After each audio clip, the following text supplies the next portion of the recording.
मेरा नाम सबाहत है और मैं इशरत की बहुत अच्छी दोस्त हूँ। उनको बहुत टाइम से जानती हूँ।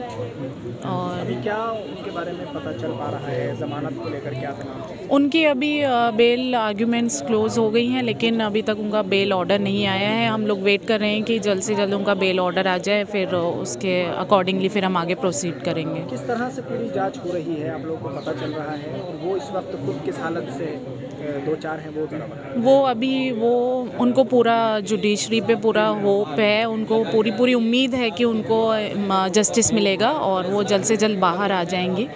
पूरी उम्मीद रख रही हैं वो, और वो अंदर रहने के बावजूद, इतना कुछ सहने के बावजूद, जैसे उनको फिज़िकली और मेंटली टॉर्चर किया गया है वहाँ पर, उनके ऊपर कई सारे अटैक भी हुए हैं, 2-3 बार अटैक हो चुके हैं, बट स्टिल वो स्ट्रॉन्ग हैं अभी भी, और पूरा बिलीफ रख के वो अंदर इंतज़ार कर रही हैं अपनी बेल का। बाहर आप लोगों की तरफ से क्या प्रयास चल रहा है? हम लोग भी बस इंतज़ार ही कर रहे हैं, और जो भी हमसे जो भी बन सकता है लॉयर्स वगैरह से हम लोग मिलते हैं और उनके केस प्रोसीडिंग्स करवाते हैं, और उनकी जो मदर हैं वो दुआएं करती हैं उनके लिए कि वो जल्द से जल्द बाहर आ जाएं। बस अब क्या उम्मीद नज़र आ रही है, कब तक ज़मानत हो सकती है आपके? ये तो देखिए, हम तो इसमें कुछ नहीं बता सकते। हमने तो जो भी अपने पॉइंट से जो भी आर्गूमेंट्स थी वो करवा दी हैं। अब बाकी कोर्ट के ऊपर है, जज के ऊपर है कि वो क्या अपना फैसला सुनाते हैं। मेरा नाम टीना है, मैं 10th क्लास में पढ़ती हूँ। कहाँ रहते हैं? हम लोनी में रहते हैं, अशोक विहार में। क्या घटना हुई, क्या हुआ था उस वक्त? मेरे पापा को जला के मार दिया था उन्होंने, और नाले में फेंक दिया था मार के। क्या नाम है? मेरे पापा का नाम फिरोज है।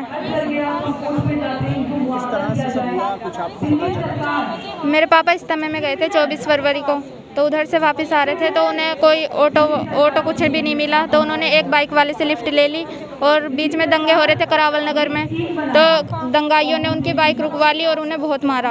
उनका एक हाथ तोड़ दिया और पैर में भी बहुत चोट आ गई, और मेरे पापा बेहोश हो गए। फिर वहाँ करावल नगर के ही एक अंकल है, तोसीन आलम नाम है उनका, उन्होंने मेरे पापा को देखा और उन्होंने सोचा कि इस मुसलमान भाई की मदद करनी चाहिए हमें, तो वे अपने दोस्त को बुला कर लेके आए और मेरे पापा को अपने घर पे ले गए, और मेरे पापा की पट्टी भी करी, दवाई भी दी, और फिर मेरी मम्मी से भी बात करवाई मेरे पापा की। मेरे पापा ने कहा कि अभी तो मैं ठीक हूँ, और ये तो सीन आलम भाई अच्छे हैं, मुझे उठा के लेकर आए। मेरी अम्मी ने कहा ठीक है, और फिर मेरे मम्मी ने मेरे मामू को फ़ोन किया और उन्हें बताया, तो मेरे मामू ने कहा फ़ोन लगा, मैं भी बात करूँगा। तो जब मेरे मामू ने फ़ोन लगाया तो उन अंकल ने बात नहीं करवाई पापा से।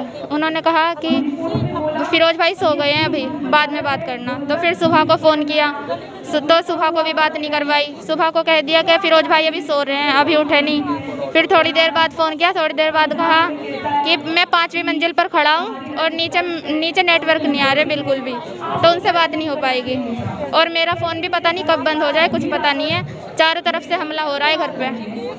तो फिर मेरे मामू ने कहा तो हम लेने आ जाएं फिरोज भाई को। उन्होंने कहा नहीं, कोई मत आना, यहाँ पे जो आएगा मारा जाएगा। क्यों कहा ऐसा उन्होंने? क्योंकि हमले हो रहे थे ना चारों तरफ से। उन्होंने कहा हमारे घर पे भी बार बार दंगाई आ रहे हैं और हमला कर रहे हैं और चेकिंग करके जा रहे हैं, हम तो छुप जाते हैं जब भी वो आते हैं। किस तरह की बातें वो लोग कह रहे थे जो हमला करने आए थे? वो लोग छत पे, कमरों में, बेड के नीचे, अलमारी में, सब जगह ढूंढ के जा रहे थे कि कोई है तो नहीं, पर ये सब छुप जाते थे। कुछ कह रहे थे? नहीं, कुछ नहीं कह रहे थे वे। कोई नारे वगैरह? नहीं। फिर 2 बार तो चले गए वे चेक करके। जब तीसरी बार आए तो वे जो तोसीन आलम अंकल थे, वे तो छत पे से कूद कर भाग गए, क्योंकि मेरे पापा के चोट लगी हुई थी, तो उन्हें वे कहाँ तक ले जाते। तो मेरे पापा को उन्होंने बेड के नीचे छुपा दिया और खुद छत पे से भाग गए। तो जब वे दंगाई आई तीसरी बार, मेरे पापा को देख लिया उन्होंने, और मेरे पापा को बेड के नीचे से पकड़ के खींच लिया और बहुत मारा। तो जो उन अंकल की अम्मी और उन अंकल की बहन ने भी बहुत माफ़ी मांगी कि छोड़ दो इन्हें, छोड़ दो, पर वे नहीं माने, मेरे पापा को ले गए। क्या मुआवजा अभी तक मिला? अभी तक सरकार से 10 लाख रुपए मिले हैं। अच्छा, ये 2 साल के बीच जी। सारी रकम एक साथ मिली थी? 9 लाख तो उसमें अकाउंट में आए थे और 1 लाख नगद। अभी कैसे सब कुछ चल रहा है, खर्च वगैरह घर का? कौन कौन घर में है, क्या कौन कारोबार करता है? अभी तो थोड़ा ठीक ठाक चल रहा है। अम्मी संभाल रही हैं, हम सब पढ़े रहे हैं, अभी 8th क्लास में हूँ मैं। और मेरे एक भाई और 2 बहन और हैं मुझसे छोटे। अभी हमें अम्मी संभाल रही हैं और अभी हम कुछ काम तो नहीं कर रहे हैं। अभी परिवार में कौन कौन है आपके अलावा? मेरे अलावा 3 बहन और 1 भाई और हैं मुझसे छोटे जी। और हमारी अम्मी हम सबको संभालती हैं। खर्चा कैसे चलाते हैं? खर्चा हम अभी 10 लाख रुपए में से थोड़ा बहुत कर रहे हैं। कोई आमदनी का जरिया और है? जी, अब मेरे पापा पहले काम करते थे, वही था, अब वो भी नहीं रहा। मेरा नाम नूरजहाँ है। मैं अतर खान की अम्मी हूँ और उसे गिरफ्तार मतलब अरेस्ट किए हुए लगभग पूरे 19 महीने हो गए हैं। अभी तो मतलब हर बार कोर्ट जाते हैं, कभी कोर्ट फिज़िकल हो जाती है, कभी ऑनलाइन हो जाती है। तो अभी तो तारीख पर तारीख ही मिल रही है। ज़मानत उस पर 3 केस लगाए थे, जिनमें से 2 में ज़मानत हो चुकी है और 59 जिसकी बात हो रही है अभी वो केस रहता है। जी, उस पर भी UAPA का इन्हीं 18 लोगों में से एक है, उस पर भी UAPA लगाए गए हैं।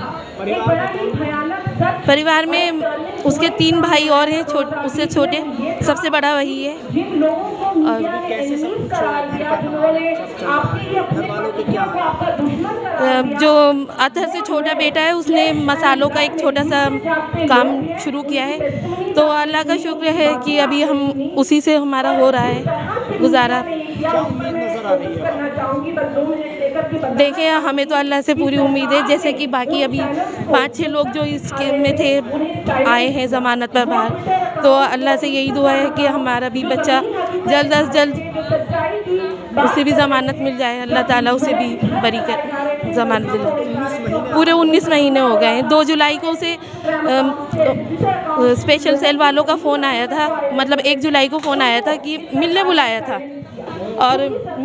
था कि हमें तो उससे कुछ पूछताछ करनी है। घर से निकलने के कोई 2-3 घंटे बाद वापस फ़ोन आया कि इन लोगों ने मुझे अरेस्ट कर लिया है।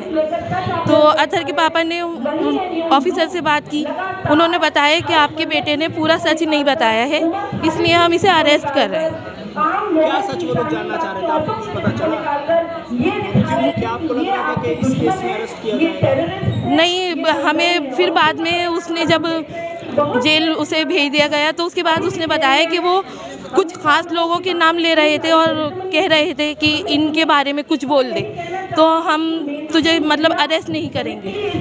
तो उसने ये मतलब उसे ये गवारा नहीं था कि वो किसी के भी नाम इस तरह से ले दे, इसलिए उसे अरेस्ट कर लिया गया फिर।